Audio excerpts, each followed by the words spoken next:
ओम शांति। 12 जुलाई 2024। आज की मधुर महावाक्य।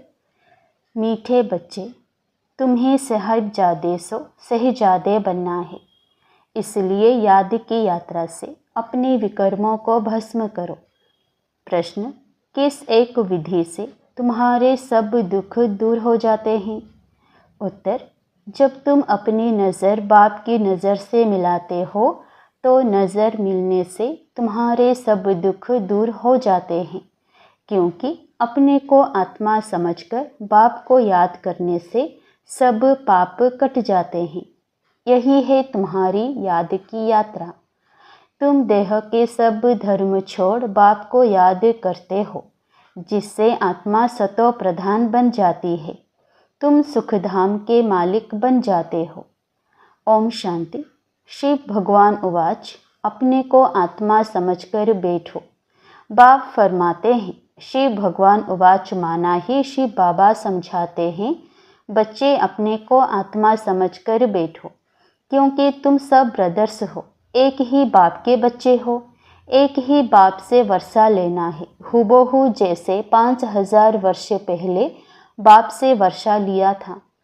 आदि सनातन देवी देवताओं की राजधानी में थे।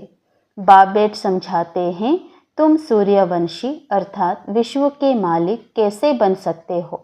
मुझ अपने बाप को याद करो। तुम सब आत्माएं भाई भाई हो। ऊंच से ऊंच भगवान एक ही है।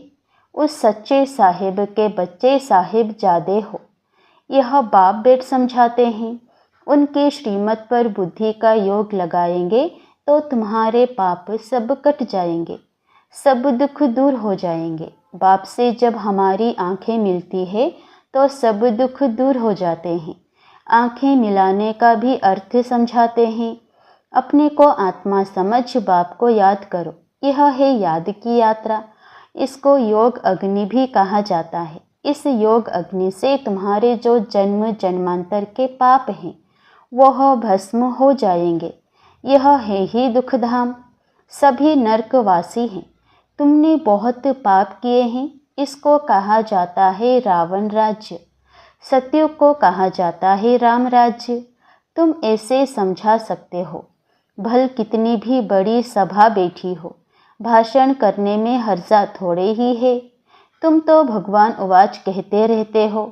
शब भगवान उवाच, शिव भगवान उवाच। हम सब आत्माएं उनकी संतान हैं, ब्रदर्स हैं। बाकी श्री कृष्ण के कोई संतान थे ऐसे नहीं कहेंगे, ना इतनी रानियां ही थी। श्री कृष्ण का तो जब स्वयंवर होता है नाम ही बदल जाता है। हाँ, ऐसे कहेंगे लक्ष्मी नारायण के बच्चे थे। राधे कृष्ण ही स्वयंवर के बाद लक्ष्मी नारायण बनते हैं। तब एक बच्चा होता है, फिर उनकी डिनाइस्टी चलती है। तुम बच्चों को अब मामे कम याद करना है। देह के सब धर्म छोड़ो, बाप को याद करो तो तुम्हारे सब पाप कट जाएंगे। सतो प्रधान बन स्वर्ग में जाएंगे। स्वर्ग में कोई दुख होता नहीं, नरक में अथाह दुख है। सुख का नाम निशान नहीं। ऐसे युक्ति से बतलाना चाहिए। शिव भगवान उवाच, हे बच्चों, इस समय तुम आत्माएं पतित हो, अब पावन कैसे बनो? मुझे बुलाया ही है, हे पतित पावन आओ। पावन होते ही हैं सतयुग में, पतित होते हैं कलयुग में। कलयुग के बाद फिर सतयुग जरूर बनना है। नई दुनिया की स्थापना, पुरानी दुनिया का विनाश होता है। गायन भी है, ब्रह्मा द्वारा स्थापना। हम ब्रह्मा कुमार कुमारियाँ एडेप्टेड चिल्ड्रन हैं।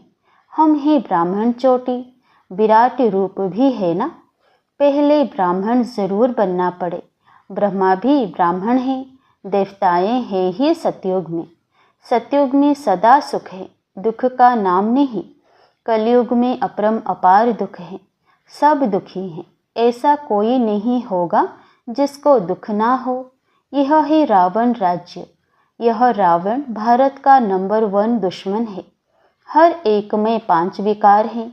सतयुग में कोई विकार नहीं होते। वह है पवित्र गृहस्थ धर्म। अभी तो दुख के पहाड़ गिरे हुए हैं और भी गिरने हैं। यह इतने बॉम्ब शादी बनाते रहते हैं। रखने लिए थोड़े ही है। बहुत रिफाइन कर रहे हैं, फिर रिहर्सल होगी, फिर फाइनल होगा। अभी समय बहुत थोड़ा है, ड्रामा तो अपने समय पर पूरा होगा ना। पहले पहले शिव बाबा का ज्ञान होना चाहिए। कुछ भी भाषण आदि शुरू करते हो तो हमेशा पहले पहले कहना है शिवाय नमः, क्योंकि शिव बाबा की जो महिमा है वह और कोई की नहीं हो सकती। शिव जयंती ही हीरे तुल्य है। श्री कृष्ण के चरित्र आदि कुछ है नहीं। सतयुग में तो छोटे बच्चे भी सतो प्रधान ही होते हैं। बच्चों में कोई चंचलता आदि नहीं होती। श्री कृष्ण के लिए दिखाते हैं, मक्खन खाते थे, यह करते थे, यह तो महिमा के बदले और ही ग्लानि करते हैं। कितना खुशी में आकर कहते ईश्वर सर्वव्यापी है, तेरे में भी है, मेरे में भी है। यह बड़ी भारी ग्लानि है, परंतु तमो प्रधान मनुष्य इन बातों को समझ नहीं सकते। तो पहले पहले बाप का परिचय देना चाहिए। वह निराकार बाप है, जिनका नाम ही है कल्याणकारी शिव, सर्व का सद्गति दाता। वह निराकार बाप सुख का सागर है, शांति का सागर है। अब इतना दुख क्यों हुआ है? क्योंकि रावण राज्य है। रावण है सबका दुश्मन। उसको मारते भी हैं, परंतु मरता नहीं। यहाँ कोई एक दुख नहीं है, अपरम अपार दुख है। सतयुग में है अपरम अपार सुख। 5000 वर्ष पहले बेहद के बाप के बच्चे बने थे और यह वर्षा बाप से लिया था। शिव बाबा आते हैं जरूर, कुछ तो आकर करते हैं ना। एक्यूरेट करते हैं तब तो महिमा गाई जाती है। शिवरात्रि भी कहते हैं, फिर है श्री कृष्ण की रात्रि।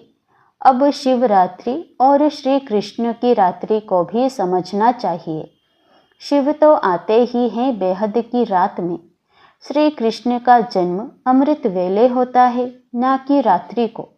शिव की रात्रि मनाते हैं, परंतु उनके कोई तिथि तारीख नहीं।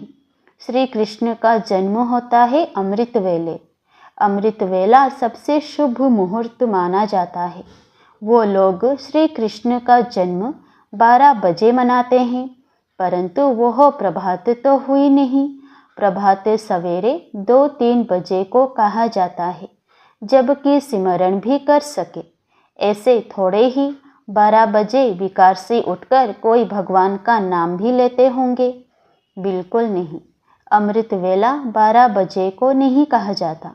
उस समय तो मनुष्य पतित गंदे होते हैं, वायुमंडल ही सारा खराब होता है। 2:30 बजे थोड़े ही कोई उठता है। 3-4 बजे का समय अमृत वेला है। उस समय उठकर मनुष्य भक्ति करते हैं।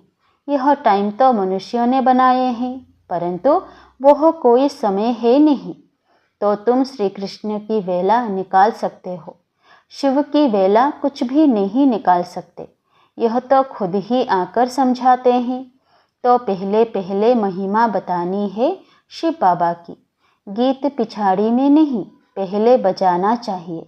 शिव बाबा सबसे मीठा बाबा है, उनसे बेहद का वर्षा मिलता है। आज से 5000 वर्ष पहले यह श्री कृष्ण सतयुग का पहला प्रिंस था। वहाँ अपरम अपार सुख थे। अभी भी स्वर्ग का गायन करते रहते हैं। कोई मरता है तो कहेंगे फलाना स्वर्ग गया। अरे अभी तो नर्क है। स्वर्ग हो तो स्वर्ग में पुनर्जन्म ले सके। समझाना चाहिए, हमारे पास तो इतने वर्षों का अनुभव है। वह सिर्फ 15 मिनट में तो नहीं समझा सकते। इसमें तो टाइम चाहिए। पहले पहले तो 1 सेकंड की बातें सुनाते हैं। बेहद का बाप जो दुख हरता सुख करता है, उनका परिचय देते हैं। वो हम सब आत्माओं का बाप है। हम बीके सब शिव बाबा की श्रीमत पर चलते हैं। बाप कहते हैं, तुम सब भाई भाई हो, मैं तुम्हारा बाप हूँ। मैं 5000 वर्ष पहले आया था, तब तो शिव जयंती मनाते हो। स्वर्ग में कुछ मनाया नहीं जाता। शिव जयंती होती है जिसका फिर भक्ति मार्ग में यादगार मनाया जाता है। यह गीता एपिसोड चल रहा है। नई दुनिया की स्थापना ब्रह्मा द्वारा, पुरानी दुनिया का विनाश शंकर द्वारा। अब इस पुरानी दुनिया का वायुमंडल तो तुम देख रहे हो। इस पतित दुनिया का विनाश जरूर होना है, इसलिए कहते हैं पावन दुनिया में ले चलो। अथाह दुख है, लड़ाई, मौत, विधवापना, जीवघात करना। सतयुग में तो अपार सुखों का राज्य था। यह एम ऑब्जेक्ट का चित्र तो ज़रूर वहाँ ले जाना चाहिए। यह लक्ष्मी नारायण विश्व के मालिक थे। 5000 वर्ष की बात सुनाते हैं। इन्होंने कैसे यह जन्म पाया, कौन से कर्म किए जो यह बने। कर्म अकर्म विकर्म की गति बाप ही समझाते हैं। सतयुग में कर्म अकर्म हो जाते हैं। यहाँ तो रावण राज्य होने कारण कर्म विकर्म बन जाते हैं, इसलिए इसको पाप आत्माओं की दुनिया कहा जाता है। लेन देन भी पाप आत्माओं से ही है। पेट में ही बच्चा होता है तो सगाई कर देते हैं। कितनी क्रिमिनल दृष्टि है। यहाँ है ही क्रिमिनलाइज्ड। सतयुग को कहा जाता है सिविलाइज्ड। यहाँ आंखें बहुत पाप करती है, वहाँ कोई पाप नहीं करते। सतयुग से लेकर कलयुग अंत तक हिस्ट्री ज्योग्राफी रिपीट होती है। यह तो जानना चाहिए ना, दुखधाम सुखधाम क्यों कहा जाता है। सारा मदार है पतित और पावन होने पर। इसलिए बाप कहते हैं काम महाशत्रु है, इसको जीतने से तुम जगत जीत बनेंगे। आधा कल्प पवित्र दुनिया थी जिसमें श्रेष्ठ देवता थे, अब तो भ्रष्टाचारी हैं। एक तरफ कहते भी हैं यह भ्रष्टाचारी दुनिया है, फिर सबको श्री श्री कहते रहते। जो आता है वह बोल देते हैं। यह सब समझना है। अब तो मौत सामने खड़ा है। बाप कहते हैं मामेकम याद करो तो पाप कट जाएंगे, तुम सतो प्रधान बन जाएंगे, सुखधाम के मालिक बनेंगे। अभी तो है ही दुख। कितना भी वे लोग कॉन्फ्रेंस करें, संगठन करें, परंतु इनसे कुछ होना नहीं है। सीढ़ी नीचे उतरते ही जाते हैं। बाप अपना कार्य अपने बच्चों द्वारा कर रहे हैं। तुमने पुकारा है पतित पावन आओ, तो मैं अपने समय पर आया हुआ हूँ। यदा यदा ही धर्मस्य, इसका अर्थ भी नहीं जानते, बुलाते हैं तो जरूर खुद पतित हैं। बाप कहते हैं रावण ने तुमको पतित बनाया है, अब मैं पावन बनाने आया हूँ। वह पावन दुनिया थी, अब पतित दुनिया है। 5 विकार सब में हैं, अपरम अपार दुख हैं, सब तरफ अशांति ही अशांति है। जब तुम बिल्कुल तमो प्रधान पाप आत्मा बन जाते हो तब मैं आता हूँ। जो मुझे सर्वव्यापी कह मेरा अपकार करते हैं, ऐसे ऐसे का भी मैं उपकार करने आता हूँ। मुझे तुम निमंत्रण देते हो कि इस पतित रावण की दुनिया में आओ, पतित शरीर में आओ। मुझे भी रथ तो चाहिए ना, पावन रथ तो चाहिए नहीं। रावण राज्य में है ही पतित, पावन कोई है नहीं, सब विकार से ही पैदा होते हैं। यह विशेष वर्ल्ड है, वह है वाइसलेस वर्ल्ड। अब तुम तमो प्रधान से सतो प्रधान कैसे बनेंगे। पतित पावन तो मैं ही हूँ। मेरे साथ योग लगाओ। भारत का प्राचीन राजयोग यह है। आएंगे भी जरूर गृहस्थ मार्ग में। कैसे वंडरफुल रीति आते हैं। यह पिता भी है तो माँ भी है, क्योंकि गौमुख चाहिए जिससे अमृत निकले, तो यह माता पिता है। फिर माताओं को संभालने के लिए सरस्वती को हेड रखा है। उनको कहा जाता है जगदम्बा, काली माता कहते हैं। ऐसे काले कोई शरीर होते हैं क्या। श्री कृष्ण को काला कर दिया है क्योंकि कामचिता पर चढ़ काले बन गए हैं। श्री कृष्ण ही सांवरा फिर गोरा बनता है। इन सब बातों को समझने लिए भी टाइम चाहिए। कोटों में कोई, कोई में भी कोई की बुद्धि में बैठता होगा, क्योंकि सभी में 5 विकार प्रवेश हैं। तुम यह बात सभा में भी समझा सकते हो, क्योंकि कोई को भी बोलने का हक है। ऐसा मौका लेना चाहिए। ऑफिशियल सभा में कोई बीच में प्रश्न आदि नहीं करते हैं।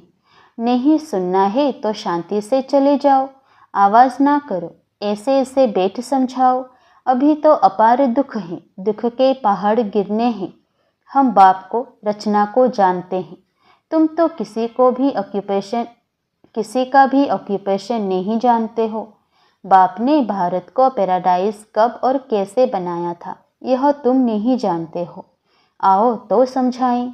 84 जन्म कैसे लेते हैं? 7 दिन का कोर्स लो तो तुमको 21 जन्म के लिए पाप आत्मा से पुण्य आत्मा बना देंगे।